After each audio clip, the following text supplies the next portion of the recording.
ng Senado ang kaso ng kasambahay na umano'y minaltrato at binulag pa ng kanyang amo. Sa naturang hearing, nabatid na ang among lalaki ng biktimang si Olivia Baran ay may nauna ng kaso ng pambubugbog sa kanyang misis.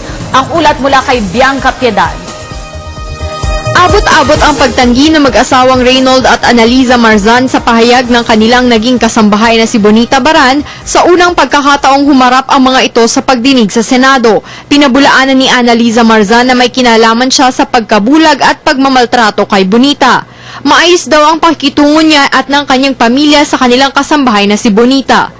Ikinagalit naman ito ng kapatid ni Bonita na si Olivia na hindi na itago ang pagtaas ng boses sa umano'y mga kasinungalingan ng amo ng kanyang kapatid. Tinanong naman ni Senate President Juan Ponce Enrile si Bonita kung ano ang posibleng dahilan kung bakit galit na galit ang kanyang amo sa kanya. Diskumpiyado naman si Senador Jingo Estrada sa pagkawala ni Analiza matapos ihain ang arrest order laban sa kanila.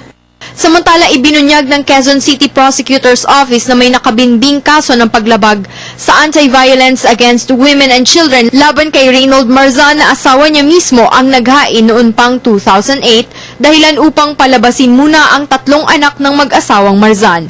Para sa Telebisyon ng Bayan, Bianca Piedad.